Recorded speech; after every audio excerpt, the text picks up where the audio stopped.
آقا کریم صلی اللہ علیہ وسلم کی جب ولادت بسعادت ہوئی،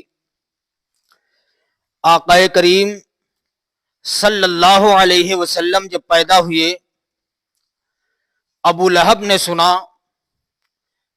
آقا کریم صلی اللہ علیہ وسلم کی ولادت ہوئی ہے۔ ابو لہب کی ایک لونڈی تھی جس کا نام سبیبہ تھا۔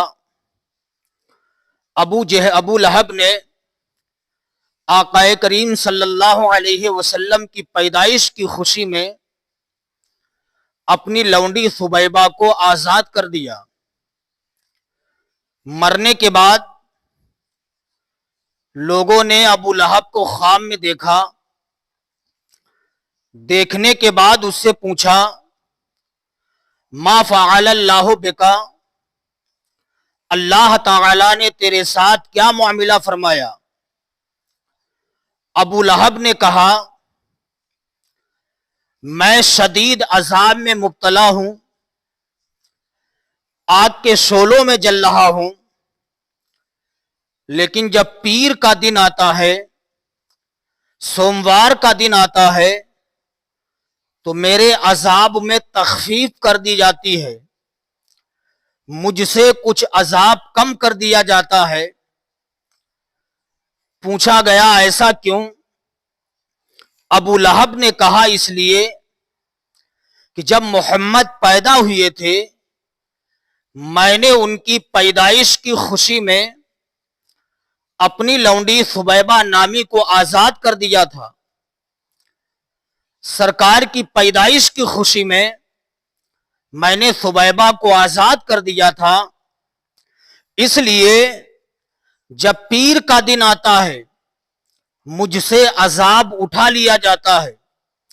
سنی اسلامی بھائیوں، ذرا آپ اندازہ لگائیں، ابو لہب جیسا کٹر جہنم میں جانے کا حقدار، شدید عذاب میں مبتلا ہونے والا، اگر نبی کی پیدائش کی خوشی میں، نبی کی آمد کی خوشی میں اگر اپنی لونڈی کو آزاد کر دے تو اللہ رب العزت اس کے عذاب میں تخفیف فرما دیتا ہے۔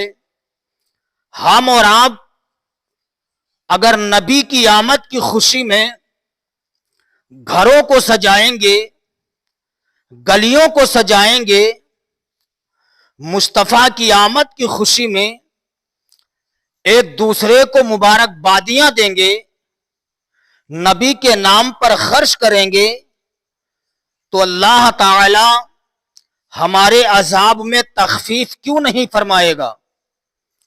حضرات، آقا کریم صلی اللہ علیہ وسلم کی ولادت کا وقت ہوا، جب سرکار پیدا ہوئے، حضرت آمینہ خاتون فرماتی ہیں، جب میرے لخت جگر نور نظر کی ولادت کا وقت قریب ہوا، میرے پاس حضرت جبریل امین آئے، ان کے ہاتھ میں ایک پیالہ تھا، اس پیالے میں شربت تھا جو شہد سے زیادہ میٹھا تھا، مشک سے زیادہ خوشبودار تھا، دودھ سے زیادہ سفید تھا۔ حضرت آمینہ خاتون فرماتی ہیں، مجھ سے جبریل امین نے کہا پیو، آپ فرماتی ہیں میں نے پیا۔ کہا اور پیو، آپ فرماتی میں نے اور پیا۔ کہا اور پیو، آپ فرماتی میں نے اور پیا۔ حضرت جبریل امین نے آواز دی، اظہر یا سید المرسلین، اظہر یا خاتم النبیین، اظہر یا رسول اللہ، فظہر صلی اللہ علیہ وسلم کالبدر المنیر، الصلاۃ والسلام علیک یا رسول اللہ، الصلاۃ والسلام علیک یا حبیب اللہ۔ حضرت جبریل امین کے ان الفاظوں کا مطلب یہ تھا کہ یا رسول اللہ، اب تشریف فرما ہو بھی جائیے، یا رسول اللہ اب آ بھی جائیے، چراغے طور جلاؤ بڑا اندھیرا ہے، نقاب رخ سے اٹھاؤ بڑا اندھیرا ہے۔ نزہت المجالس کی حدیث پاک ہے، صفحہ نمبر 98، صفحہ نمبر 98 پر یہ روایت موجود ہے۔ حضرت عبد المطلب فرماتے ہیں، انا اطوفو بالکعبتی تلکا لیلہ، کہ میں رسول اللہ صلی اللہ علیہ وسلم کی پیدائش کی رات خانہ کعبہ کا طواف کر رہا تھا، میں نے دیکھا کعبہ آمنہ کے گھر کی طرف جھک گیا، کعبے کے اندر جو حبل نامی بڑا بت تھا اس کے اندر سے آواز آئی، الا وقد ولد النبی آخر الزمان، خبردار آخری نبی پیدا ہو گیا ہے، وَنَوَّرَ نُورُهُ إِلَى الْمَشْرِقِ وَالْمَغْرِبِ، اسی کا نور مشرق اور مغرب تک پھیل گیا ہے۔ حضرت عبد المطلب فرماتے ہیں، جب میں نے یہ ایمان افروز الفاظ سنے، میں سن کر کے فوراً آمنہ کے گھر کی طرف روانہ ہوا۔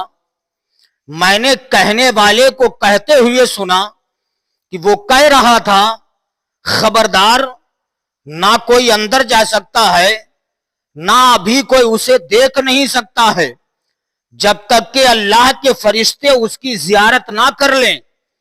ندا آئی دریچے کھول دو ایوان قدرت کے، ندا آئی دریچے کھول دو ایوان قدرت کے، نظارے خود کرے گی آج قدرت شان قدرت کی۔ حضرات، آقا کریم صلی اللہ علیہ وسلم کی ولادت و سعادت ہوئی، ساری دنیا سے ظلمتیں مٹ گئیں، ساری دنیا سے تاریکیاں مٹ گئیں، ساری دنیا سے اندھیرے مٹ گئے۔ آقا کریم صلی اللہ علیہ وسلم کی پیدائش سے پہلے کا دنیا کا یہ حال تھا، اگر کسی کے گھر لڑکی کا جنم ہوتا تو اسے قتل کر دیا جاتا تھا، زندہ قبر میں دفن کر دیا جاتا تھا۔ آقا کریم صلی اللہ علیہ وسلم مکہ شریف کی سرزمین پر مبعوث ہوئے۔ آپ نے ارشاد فرمایا، خبردار اب لڑکیوں کو قتل نہیں کیا جائے گا، لڑکیوں کو مارا نہیں جائے گا، لڑکیاں تمہارے لیے زحمت نہیں ہیں، بلکہ لڑکیاں تمہارے لیے اللہ کی طرف سے رحمت ہی رحمت ہیں۔ آقا کریم صلی اللہ علیہ وسلم کی عظمت و شان دیکھیے، اس وقت جب آقا کریم صلی اللہ علیہ وسلم پیدا ہوئے تھے، شرفائے عرب کا یہ دستور تھا، وہ اپنے بچوں کو دیہات میں بھیج دیا کرتے تھے۔ دیہات کی آب و ہوا کے ذریعے سے بچے کی صحت صحیح رہا کرتی تھی۔ حضرت حلیمہ سعدیہ کہتی ہیں، میں بھی بچے کے تلاش میں گھر سے نکل پڑی تاکہ کوئی بچہ لے کے آؤں اور اسے دودھ پلا کر کے کچھ اجرت حاصل کر لوں۔ حضرت حلیمہ سعدیہ کہتی ہیں، قافلے کے لوگ بچوں کی تلاش میں نکل پڑے، میں بھی اپنی اونٹنی کے اوپر سوار ہوئی۔ میری اونٹنی اتنی کمزور و لاغر تھی جو چلنے کا نام نہیں لے رہی تھی۔ حلیمہ سعدیہ کہتی ہیں، قافلے والوں نے تانا دیے، اے حلیمہ تیری اونٹنی کتنی کمزور و لاغر ہے، چلنے کا نام نہیں لے رہی ہے۔ حضرت حلیمہ سعدیہ کہتی ہیں، قافلے والے ہم سے پہلے پہنچ گئے، انہوں نے اچھے اچھے بچوں کو تلاش کر لیا، اور جو بھی سنتا کہ یہ بچہ یتیم ہے کوئی بھی قریب نہ جاتا۔ کسی نے اس بچے کو نہیں لیا، اس لیے کہ اگر یتیم بچہ لے لیا جائے تو اسے دودھ پلانے کی اجرت بہت کم ملے گی، حلیمہ سعدیہ کہتی ہیں جب میں پہنچی میں نے سوچا اب کیا کیا جائے، واپس جانے کا قصد کیا۔ حلیمہ سعدیہ کہتی ہیں میں نے واپس جانے کا ارادہ کیا، لیکن پھر سوچا لاؤ یہ یتیم بچہ لے لیتی ہوں، کچھ تو اجرت مل جائے گی، خالی واپس جانے سے کوئی فائدہ نہیں۔ حلیمہ سعدیہ کہتی ہیں جب میں اس بچے کے قریب گئی، اس بچے کو میں نے اٹھایا، بچے نے آنکھیں کھول کے مجھے دیکھا اور مسکرایا۔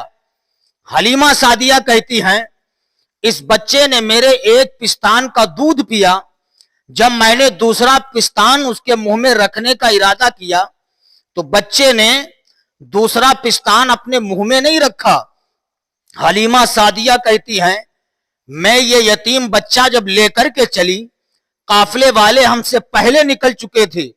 حلیمہ سعدیہ کہتی ہیں جب میں اونٹنی پر سوار ہوئی، اس بچے کو گود میں لے کے چلی تو میری اونٹنی کی رفتار کا یہ عالم تھا کہ میں نے چند منٹوں میں ہی قافلے والوں کو پکڑ لیا، قافلے والوں سے پھر آگے نکل گئی۔ قافلے والوں نے کہا حلیمہ تیری اونٹنی تو اتنی کمزور و لاغر تھی کہ چلنے کا نام نہیں لے رہی تھی، حلیمہ کیا تو نے اونٹنی تبدیل کر دی ہے؟ اے حلیمہ کیا تو نے اونٹنی کو بدل دیا ہے؟ حضرت حلیمہ سعدیہ نے کہا میں نے اونٹنی کو نہیں بدلا ہے، البتہ سوار بڑھ گیا ہے۔ جب سے میں نے اس بچے کو اونٹنی پر بٹھایا ہے اونٹنی رکنے کا نام ہی نہیں لے رہی ہے۔ سبحان اللہ۔ حلیمہ سعدیہ کہتی ہیں پھر میں اس بچے کو لے کر کے گھر پہ گئی، میری بکریوں کے تھنوں میں دودھ نہیں تھا، بکریوں کے تھنوں میں دودھ آ جاتا ہے۔ حلیمہ سعدیہ کہتی ہیں اس بچے کی قدم پاک کی برکتوں کا یہ عالم تھا کہ اگر ہمارے شہر میں کسی کا بچہ بیمار ہوتا میں اس بچے کے پیروں کو دھل کر کے وہ پانی دے دیتی اور جس کو پلا دیا جاتا اللہ اسے شفا عطا فرما دیتا۔ حضرت حلیمہ سعدیہ کہتی ہیں جب میں یہ بچہ لے کر کے گئی مجھے چراغ جلانے کی ضرورت نہ پڑی، میں نے اپنے گھر پہ چراغ نہیں جلایا۔ محلے کی عورتوں نے دیکھا کہ حلیمہ رات بھر چراغ جلاتی ہے، حلیمہ کے گھر رات بھر روشنی رہتی ہے۔ حضرت حلیمہ سعدیہ ارشاد فرماتی ہیں قبیلے کی چند عورتوں نے مشورہ کیا چلو حلیمہ کے گھر چلتے ہیں۔ کیا حلیمہ نے اپنے گزشتہ ایام کو فراموش کر دیا ہے؟ حلیمہ کا تو یہ حال تھا اگر صبح کے کھانے کا انتظام ہوتا تھا تو شام کے کھانے کا انتظام نہیں، شام کے کھانے کا انتظام ہوتا، صبح کے کھانے کا انتظام نہیں۔ قبیلے بنو سعد کی عورتوں نے مشورہ کیا، کرنے کے بعد حضرت حلیمہ سعدیہ کے گھر گئی، جانے کے بعد کہتی حلیمہ کیا تو نے گزشتہ ایام کو فراموش کر دیا ہے؟ حلیمہ یہ بتا کیا تو رات بھر چراغ جلاتی ہے؟ حلیمہ سعدیہ نے کہا نہیں میں چراغ نہیں جلاتی ہوں۔ قبیلے کی عورتوں نے کہا چولہا جلاتی ہے؟ حلیمہ سعدیہ نے کہا چولہا بھی نہیں جلاتی ہوں۔ قبیلے کی عورتوں نے کہا پھر روشنی کیسی ہے؟ حلیمہ سعدیہ نے کہا نہ میں چراغ جلاتی ہوں نہ میں چولہا جلاتی ہوں، اگر تمہیں شک ہے تو گھر کا کونا چھان کے دیکھ لو۔ قبیلے کی عورتوں نے گھر کا ایک ایک کونا چھان مارا لیکن گھر کے اندر کہیں چراغ نہیں ملا۔ قبیلے کی عورتوں نے کہا حلیمہ پھر رات بھر تیرے گھر روشنی کیسی رہتی ہے؟ حضرت حلیمہ سعدیہ نے کہا تھا اس میں کمال میرا نہیں ہے، یہ جو بچہ لیٹا ہوا ہے آقا کریم صلی اللہ علیہ وسلم کے چہرے پر حضرت حلیمہ سعدیہ نے سفید کپڑا ڈال رکھا تھا۔ ارشاد فرماتی ہیں اے عورتوں سنو، جو سامنے تمہیں بچہ لیٹا ہوا دکھائی دے رہا ہے اسی بچے کا جمال ہے، قسم خدا کی جب سے میں بچہ لے کر کے آئی ہوں مجھے گھر میں چراغ جلانے کی ضرورت نہیں پڑی ہے۔ عورتوں نے اتنا دیکھا، دیکھنے کے بعد سرکار کے قریب جاتی ہیں، سرکار کے چہرے مبارک سے وہ پردہ ہٹاتی ہیں، کپڑے کو ہٹایا کیا دیکھتی ہیں؟ آقا کریم صلی اللہ علیہ وسلم کے چہرے مبارک میں چاند و سورج تیرتے ہوئے دکھائی دے رہے ہیں، سرکار کے چہرے میں چاند و سورج تیرتے ہوئے دکھائی دے رہے ہیں۔ قبیلے کی عورتوں نے کہا تھا حلیمہ تو نے اتنا برکتوں والا بچہ پایا ہے کہ جس کے چہرے میں چاند و سورج تیرتے ہوئے دکھائی دے رہے ہیں، حلیمہ سن لے جسے محمد مل گئے ہیں اسے ساری کائنات مل گئی ہے۔ سبحان اللہ۔ یہ شان ہے آقا کریم صلی اللہ تعالی علیہ وسلم کی. آقا کریم صلی اللہ علیہ وسلم کے قدموں کی برکتیں دیکھیے.